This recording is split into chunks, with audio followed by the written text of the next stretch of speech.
the Great Basin Desert. This is the largest desert in the United States.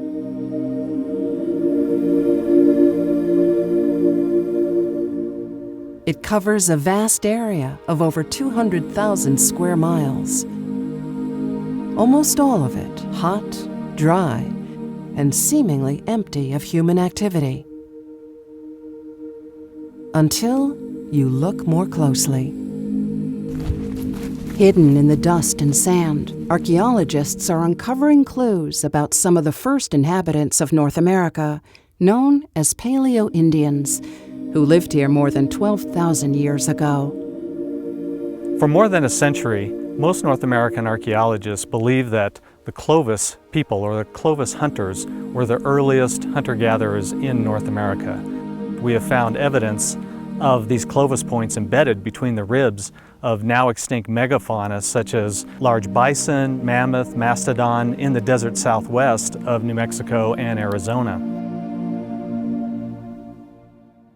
But old theories are being replaced, and the Clovis may not have been alone in North America.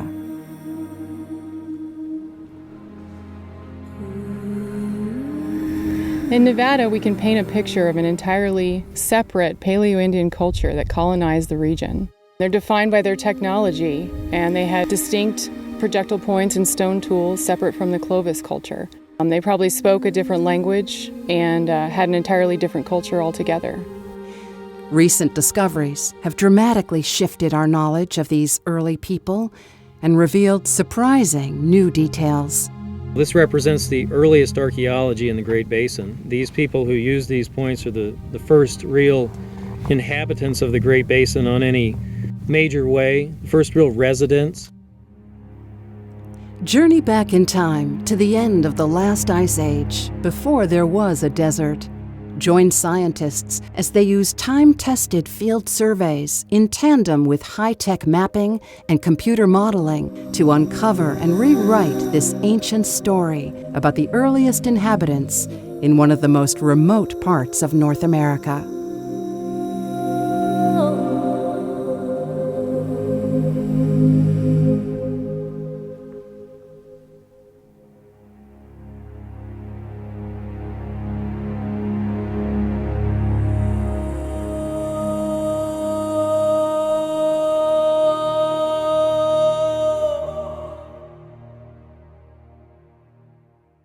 The Great Basin Desert stretches across most of Nevada and half of Utah.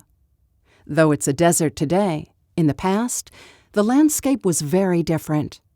During the Ice Age, also known as the Pleistocene, for 2 million years, glacial sheets repeatedly covered much of North America.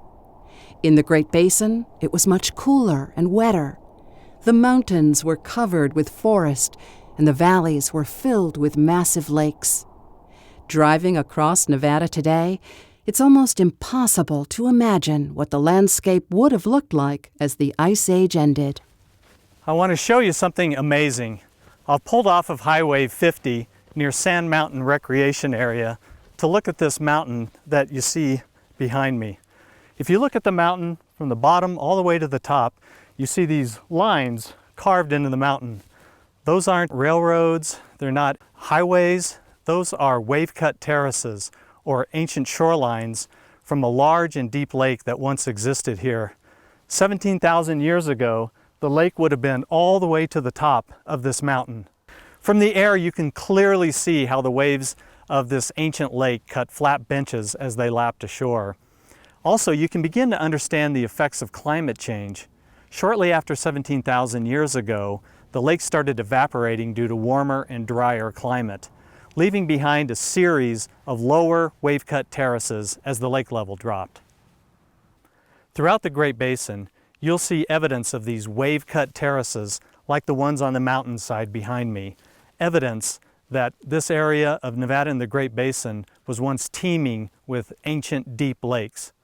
So just to get it straight, 17,000 years ago, standing where we are right now, we would have been approximately 400 feet underwater. During the Ice Age, there were extraordinary animals that roamed the landscape, animals on a scale much larger than those that are found today in North America. This group of big game was collectively known as Megafauna. Here in Nevada and the Great Basin, the Megafauna included a wide diversity of animals. They included herbivores or grazers such as mammoth, giant bison, llamas, giant camels,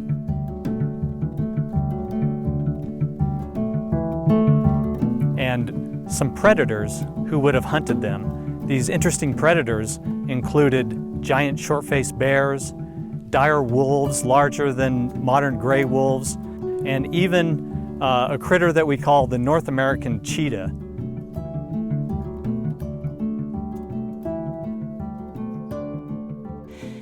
As the Ice Age ended and the climate changed, many of these large animals were stressed and pushed toward extinction. Into this ancient landscape, humans arrived.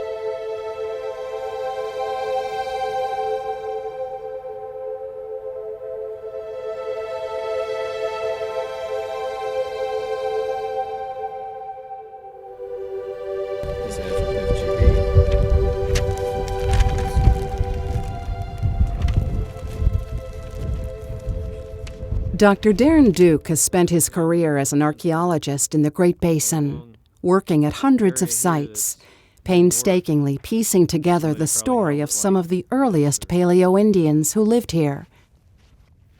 Duke knows that wherever there were lakes and wetlands, there were probably people too.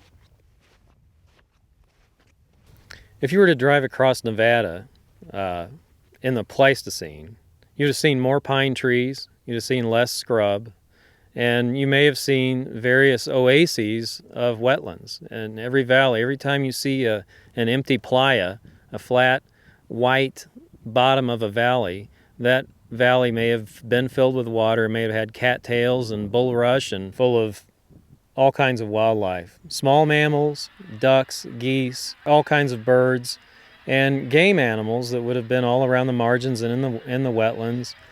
It would have been an open smorgasbord.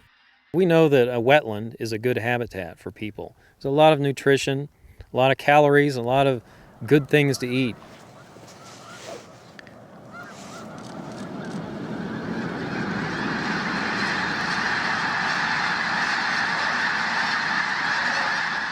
Every wetland that Paleo-Indians might have hunted or rested at holds the promise of finding an ancient projectile point or tool. But how does one identify these places amidst a landscape that has changed from marshlands to sagebrush and sand? Duke teamed up with fellow archaeologists Dr. D. Craig Young and Jerome King to develop a geographic information system, or GIS model, of where the ancient lakes were once located. Why don't those channels follow gravity now the way they did in the Pleistocene? What's changed? I think there's been some post-lake warping in that north end of the basin up there. So we know that Paleo-Indian people were attracted to these giant Pleistocene lakes and the wetlands around them. And we also know that the lake levels were constantly falling and that the locations of these favored environments would be changing all the time. So we wanted to get a sense of exactly how fast that change was occurring and where we should be looking for sites. So we built a computer model that essentially considers some things about the lakes, like their elevation and the ambient temperature and the shape of the basin. So at the beginning of the model, we have all the lakes at their high stand about 15,000 years ago. And then we just start to evaporate them. We basically pull the plug on each lake, and we see each lake start to evaporate. And you can see that some of them evaporate quite quickly because they're smaller, because they're at lower elevation, and others are more long-lived. We do know that this all happened within the first few thousand years of human occupation. So by about 10,000 years ago, these lakes would have been mostly all gone. With the help of a grant from the Bureau of Land Management, Duke and Young focused their attention on 2 dry lake valleys in Lincoln County in southern Nevada that were only 10 miles apart. Cave Valley was a lake bed that disappeared early in this sequence of our lakes. Lake Valley was one, the nearby lake, was one that disappeared a little bit later. And all these are in Lincoln County where our researchers focused.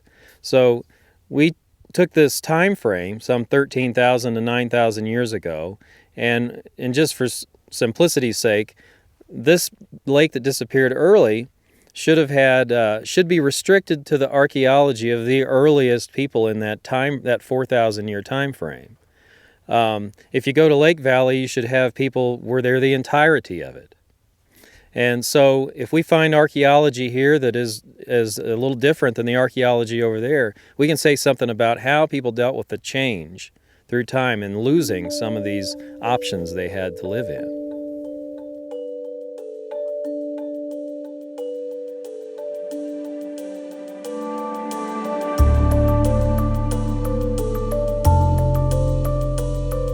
The computer models have identified hundreds of miles of ancient shorelines, but now the search for artifacts has to be further narrowed to areas where ancient people might have camped.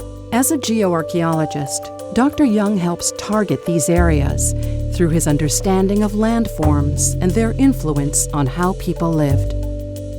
The best places for finding Paleoindian sites is where fresh water entered these drying basins, creating habitat for insects, vast flocks of birds, small mammals, and large mammals. For Paleoindians, this was the ancient equivalent of a vast grocery store. Let me show you some maps. Here I'm looking at eastern Nevada on satellite imagery. Lake Valley is on the right, Cave Valley is here on the left. Let's examine Cave Valley a little bit closer. I can identify ancient shorelines in this now dry landscape. Here's one, and a little bit lower, there's another.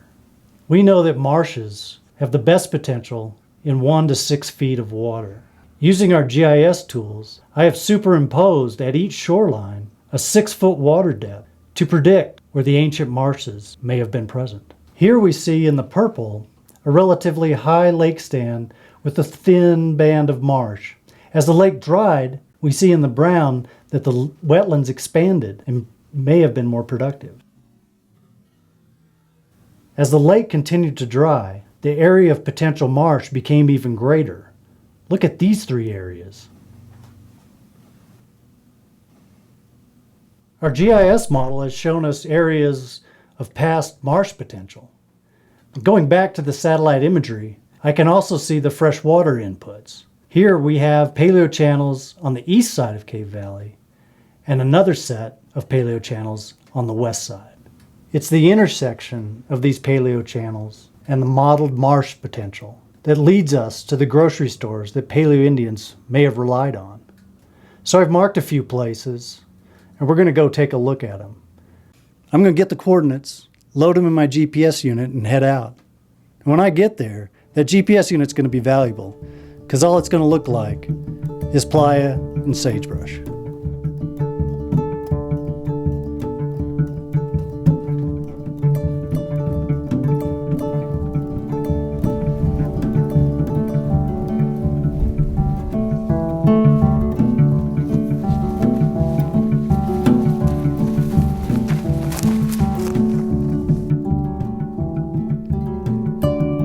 Nevada is known for the zephyrs that blow through here, and we struggle with it during field work.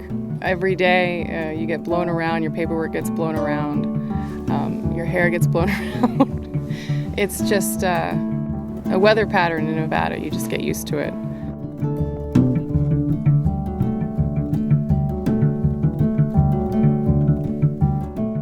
But in Utah, scientists have determined that there's up to 15 centimeters of sediment being eroded off the playa every year.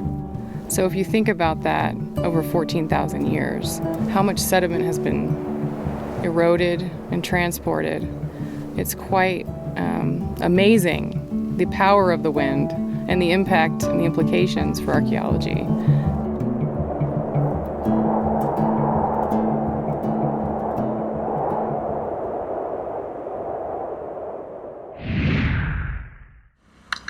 It's a high fly ball center field.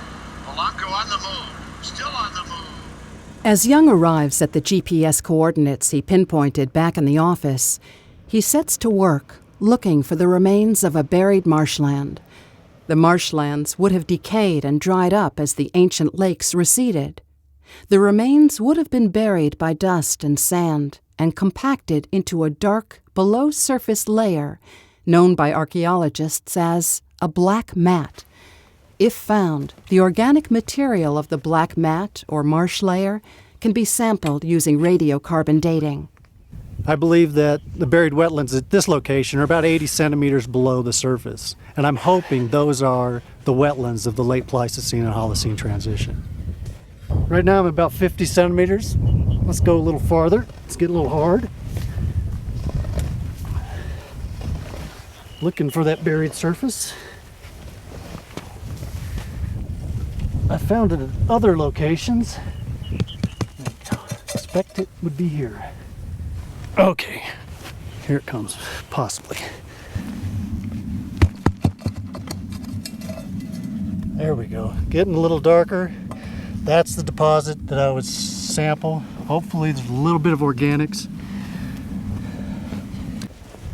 So right here we've begun to see a change in the profile. Got a little gravelly, a little organic, more organics, and we can see it's slightly darker.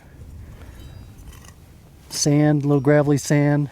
I'm hoping there's some organics, and I want to sample this deposit, see how old this part is. Lab analysis dated the black mat at 11,400 years old, meaning this area was a productive marshland, and Paleo-Indian sites might be nearby.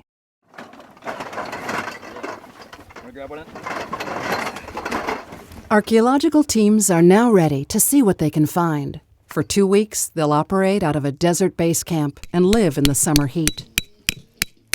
They'll systematically survey the ground along where the GIS model predicted ancient shorelines to be, and will also conduct targeted surveys in the specific areas that Dr. Young has pinpointed. We're lined up on a UTM line, northing, and then we're going to walk easting line. We're each spaced out 30 meters apart, and we'll walk 500 meters, turn around, come back, and just keep doing that so we have a systematic coverage of the area. The archaeological teams are not only looking for evidence of how the earliest residents of the Great Basin lived, they are also contributing to the bigger story of who first came into North America and when. Early theories about the first humans in North America suggested that they all came over the Bering Land Bridge from what is now Russia and down through Alaska during the last ice age. This group was known as the Clovis People. The first artifacts of the Clovis People were found in the 1920s and 30s in New Mexico. For more than a century, most North American archaeologists believe that the Clovis people, or the Clovis hunters, were the earliest hunter-gatherers in North America. This group is known to have manufactured a very unique spear point. It was a large spear point that was concave-based and basally thinned or fluted to help attach it to the spear. These Clovis people, we know that they were big game hunters. We have found evidence of these Clovis points embedded between the ribs of now extinct megafauna such as large bison, mammoth, mastodon in the desert southwest of New Mexico and Arizona.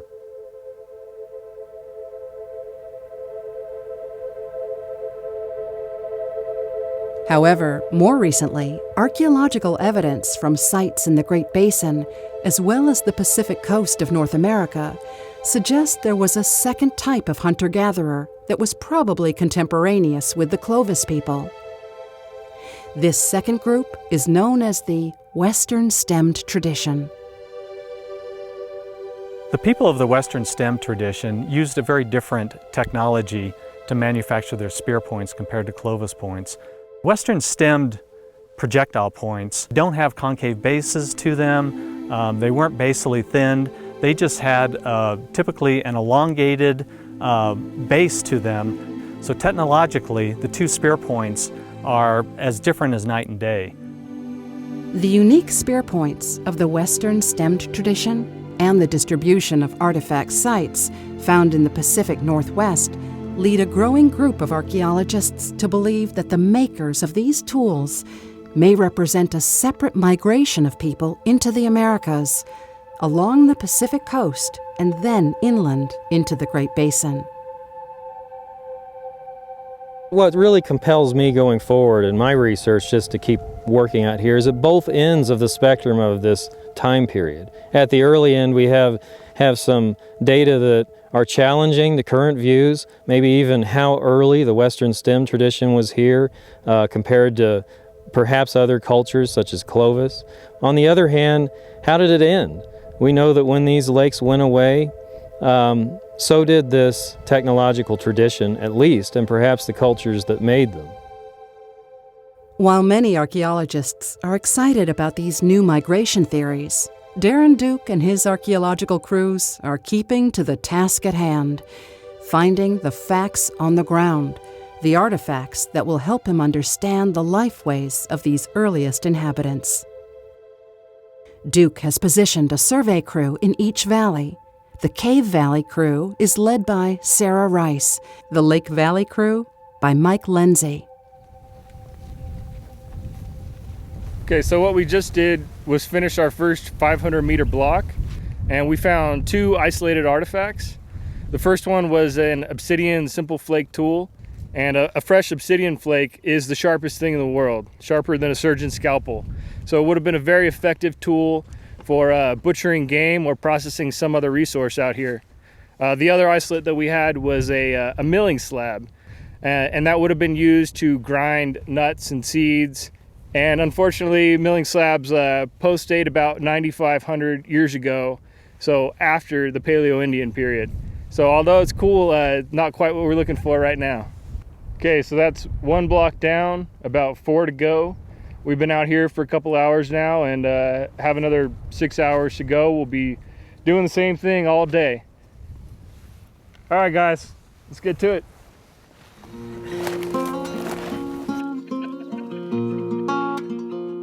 For most of the crew, getting back to camp is a chance to clean up, get cool, lay low, and re-energize before the next day's work. Well, eating for lunch cold Chef Boyardee and pre-made tuna meals, so it has little crackers in the tuna and everything. For dinner, hot dogs. You know, first meal of peanut butter sandwich and beef stew was lackluster. I did a lot of experimentation. I made a gumbo kind of thingy in foil packets and marinated some meat and just kind of give myself some variety. But towards the end, it's just going to be add water and eat. We like to do experimental flint knapping to just try to get some personal experience with what it was like to use the stone, what kind of investments there are, how hard it is to pull off certain forms, and just really relate a little bit to the record that we find.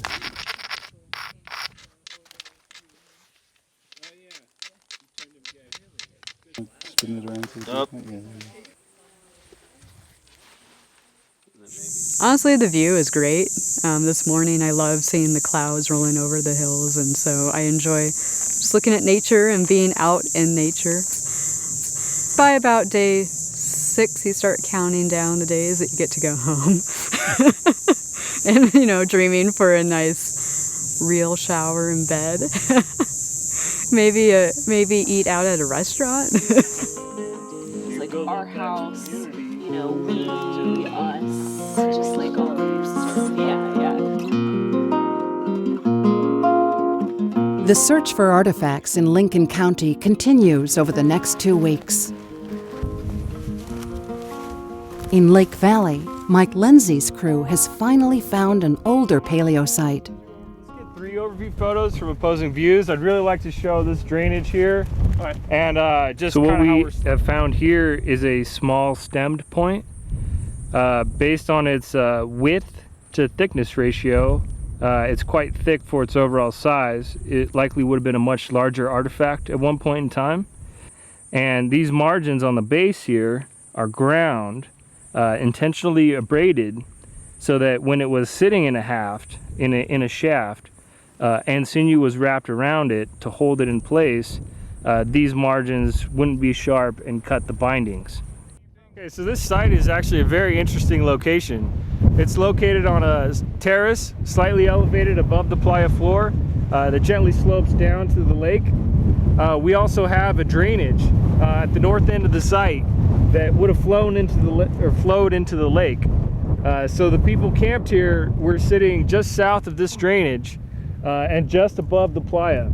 So 10 to 12,000 years ago, this would have been a great location. And based on the western stem points that we've found here, we can estimate that's about the age of this site. Well, this fits our model nicely because Lake Valley should have had water for a longer period of time than Cave Valley. So Cave Valley should have earlier Paleo-Indian stuff, whereas Lake Valley should have early and late. Because when the lake dried in Cave, people still would have been around the lakeshore here. And what we found here, it looks like to be a later Paleo-Indian. So this fits the model. In nearby Cave Valley, Sarah Rice and her crew have started to survey an area Dr. Young has pinpointed through his auger samples. This is an area where D. Craig did his core nearby, and I think he found what may be an old wetland. And so this may be a shoreline near Marsh where people were living. And so we're going to flag out the site and see what comes of it, see what tools we find. As Sarah Rice and her team spread out over the site, they place flags next to the artifacts they discover. It's a big find. Many broken ancient projectile points, scraping tools, and flakes dating back thousands of years. By examining the way in which these were created, Duke can immediately classify them as Western-stemmed tradition. Yeah, this is perfect. This site, we've got a fragment of a western stem point, just like the kind we're looking for. This would have been a Cougar Mountain style. It's the middle of it. It would have had a long tapering stem down here. And then these are the shoulders, and this is the blade. And in fact, we have the tip that refits to this laying on the ground over here. It's right here in the sand. Let me get that and show you. Imagine a long tapering stem at the bottom of that, and you've got a perfect Cougar Mountain style projectile point.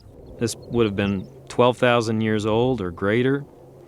It's sitting on this landform that we suspect was used to be a high spot just above the marsh. And this is a quintessential item we've been looking for. This is a really exciting site, and I hope we can sweep here and find some more of these.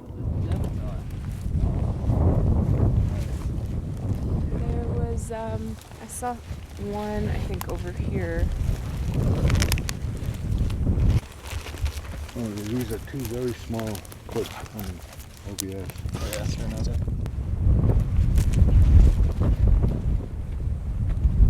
Oh, this is just getting better all the time.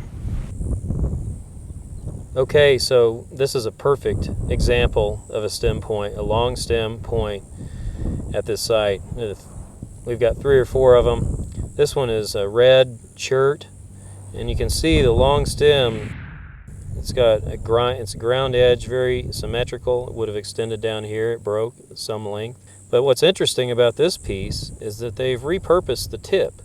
It's not pointed anymore. It has this square top, and that's because people would just bevel it into kind of a 2 different angles on each side, and then they would take flakes off of 1 flake off each side to get this square sharp edge.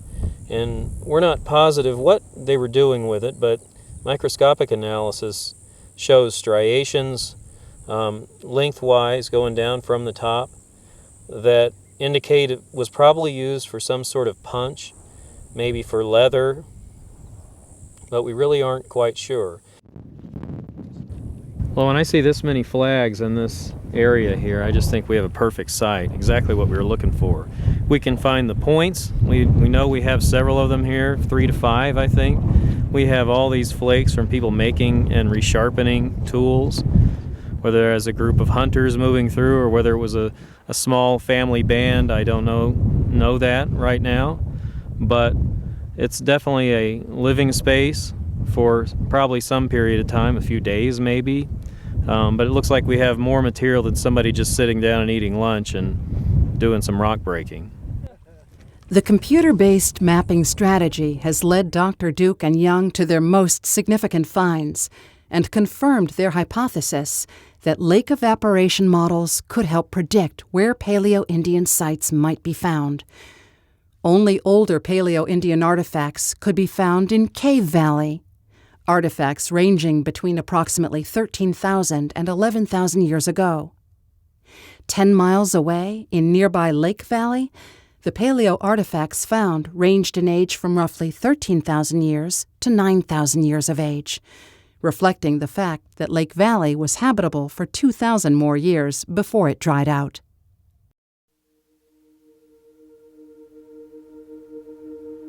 Their survey of Lincoln County, Nevada, reveals new findings and enhances our understanding of early prehistory. In these valleys, as the Ice Age ended, there were once ancient lakes with rich marshlands, and along those shores, the people of the Western STEM tradition hunted and lived.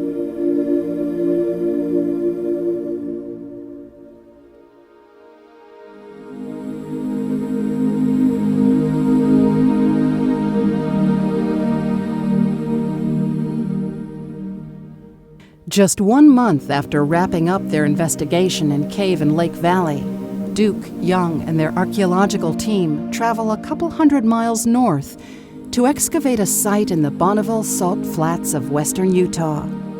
Here they would unearth a surprising new find, one that would amaze them and write a new chapter in the story of the first inhabitants of the Great Basin.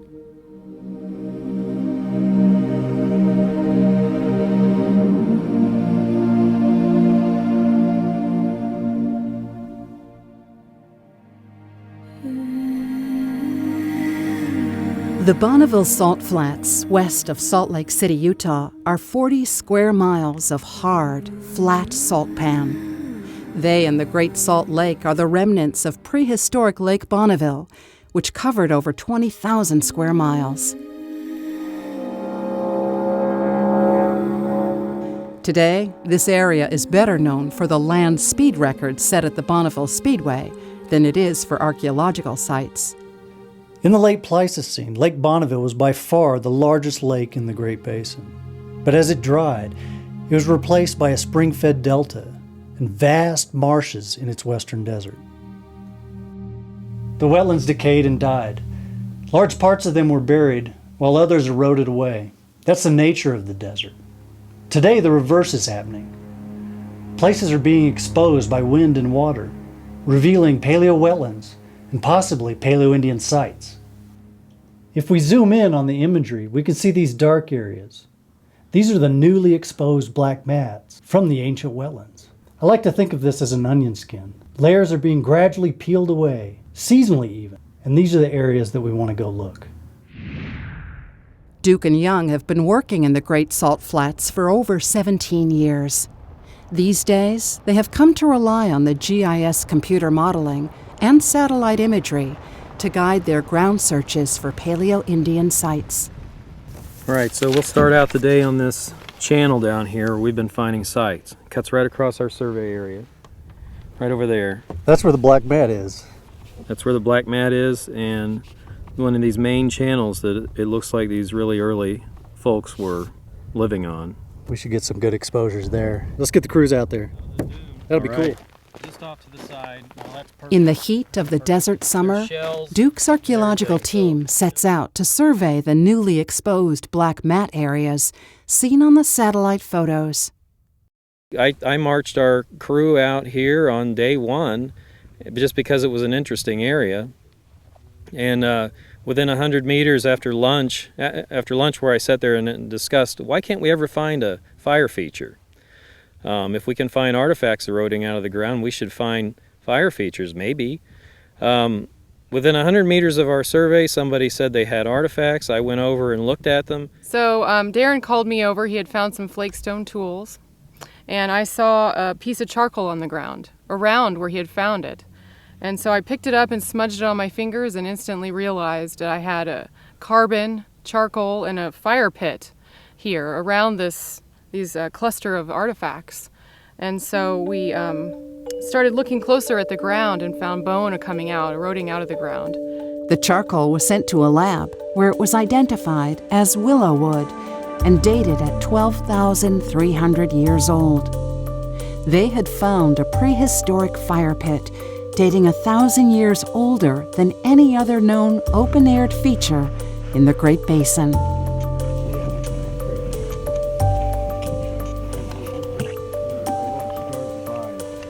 So as you can see here, we're working at the site. And let me show you a little bit about the key feature of it, what brought us here in the first place. This dark stain here is an old Paleoindian era hearth feature. Basically a fire pit or a cooking feature, however you want to look at it. But you can see the stain kind of going around this area.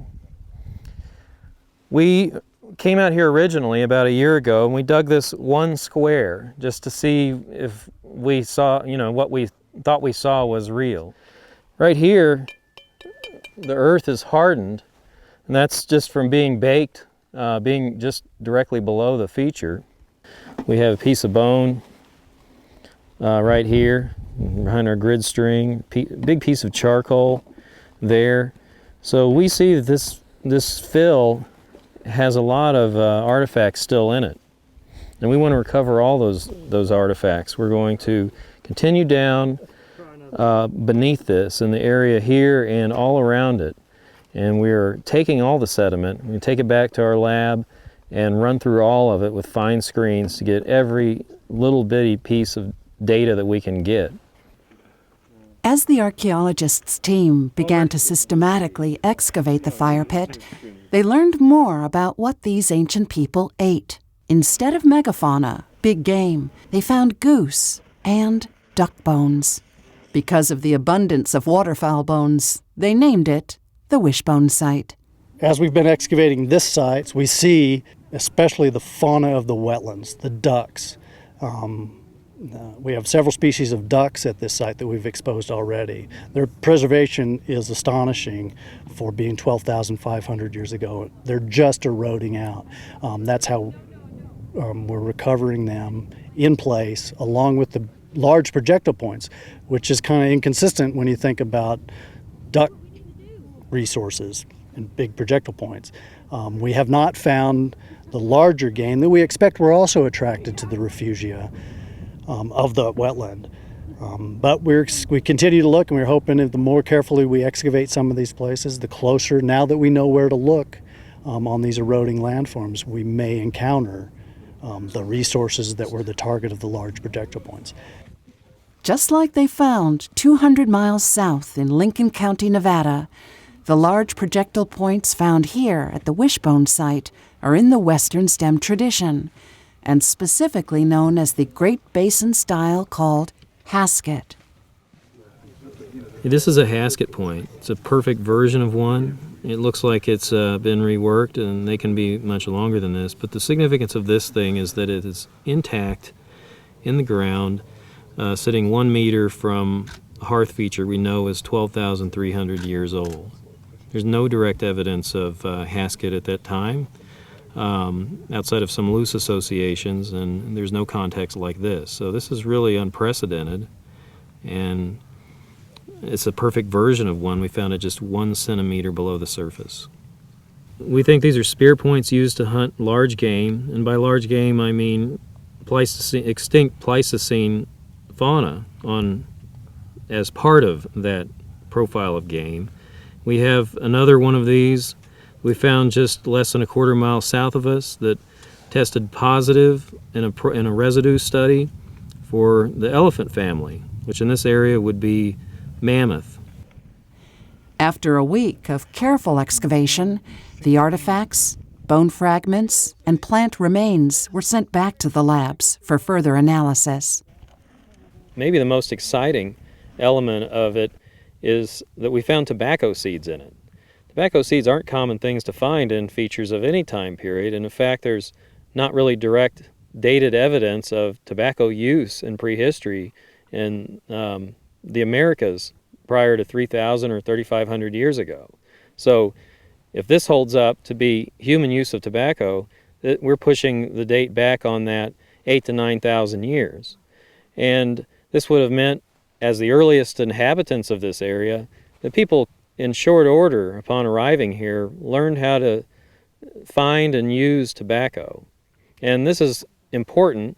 It's important to me, for one thing, because it's an interesting social aspect of these people's lives. It's been like a needle in a haystack, trying to find something that is dateable, something that is related to humans being out here that we are able to date. And so to actually find it and have a hearth, a fire pit that we can use to find out what Paleo-Indian peoples are eating and how they're living and how they're using this environment when it was a beautiful wetland, and then be able to date it to 12,300 years old is just an incredible find for archaeology and the peopling of the Americas in general.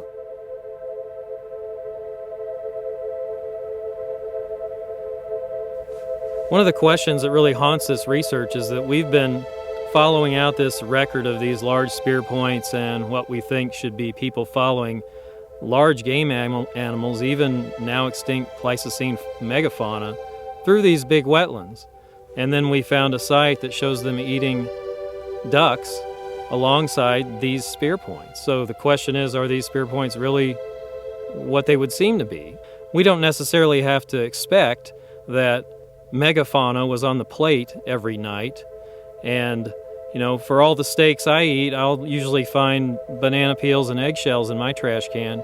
So this is really what we think life was like in a really bountiful marshland environment.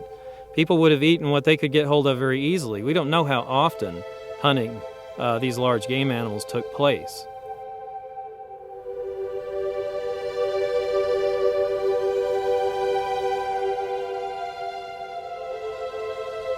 We have found out a great deal more about how the Western stem tradition hunters and gatherers made a living. They ate fish, they ate goose, they ate sage grouse, pronghorn antelope, mountain sheep, mule deer, jackrabbits. Western stem tradition people ate a vast diversity of resources. Each new bit of information fills in missing pieces of the migration story. All the artifacts found in Lincoln County and at the Wishbone site in the Great Basin were made by the people of the Western stem tradition. Clearly, they were some of the first residents in this region. The projectile points they left behind are part of the Western stem trail that their ancestors took. A trail that some archaeologists believe may have crossed the Bering Straits and followed the Pacific coast south, until finally some would come east into the Great Basin. These people would have been the earliest true residents of the Great Basin. They came into the area and they could use it how they wanted. It would have been a very good time for them, as I see it. I mean, our evolutionary history is as hunters and gatherers, and nothing could suit us better than coming into an empty habitat and doing with it what we will.